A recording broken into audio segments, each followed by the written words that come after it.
Our New Testament begins with 4 books that we call Gospels. The word gospel simply means good news. And these 4 books are good news because they contain the stories of Jesus. They tell us what Jesus did. They tell us what Jesus taught. And these good news stories invite us in and to listen to Jesus and to come to our own decision as to who we think Jesus is. We name these 4 Gospels after their authors. And so, for example, we call the first one Matthew, or the Gospel according to Matthew. Technically, the book is anonymous. The author doesn't tell us who wrote it. But church tradition is very, very clear that this first Gospel was written by Matthew. This is the Matthew who was one of the 12 disciples. This is the Matthew who is also called Levi. That's really an important point because as Matthew tells us these stories about Jesus, you need to know that these are not hand-me-down stories. These are things that Matthew saw. He was an eyewitness, and so his recollection of the events, his telling of the events are very trustworthy. Matthew was also a Jew and a tax collector, which is a very interesting combination. When the Romans invaded Palestine and took control, the Jews who sided with them got political favors, but they were hated by the Jewish people. And because Matthew was a tax collector, it meant he was siding with the Romans, and the Jewish people would have hated Matthew for it.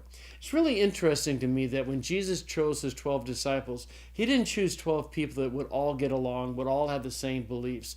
I am sure that there were other disciples that just hated Matthew at the beginning because he was a tax collector, because he sided with the Romans. In terms of the writing of the gospel, we believe that the gospel was written late 50s, early 60s. According to church tradition, Peter and Paul were still alive when Matthew wrote, so that puts it late 50s, early 60s. And when Matthew sat down to write his gospel, he included almost everything that's in the Gospel of Mark, but he also included some very large blocks of teaching, such as the Sermon on the Mount. All gospel writers have an emphasis. John tells us in chapter 20 that if they were to record everything that Jesus did and taught, the world couldn't hold all the books. And so all the gospel writers had to pick and choose what stories they were going to tell. And each gospel writer has his own emphasis, things that he was trying to get across. For Matthew, the fact that his audience is primarily Jewish is the key.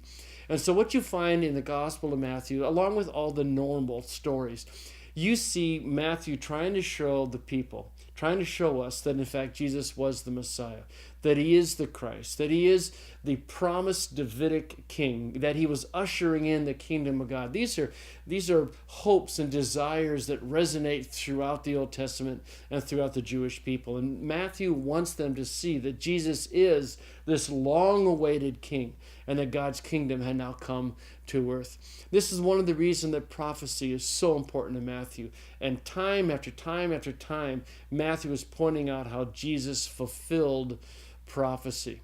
It also explains why Matthew is the first of the 4 Gospels. Because it's so Jewish in its emphasis, it provides a great bridge from the Old Testament story over into Jesus and the New Testament. So that's our first Gospel, the Gospel according to Matthew.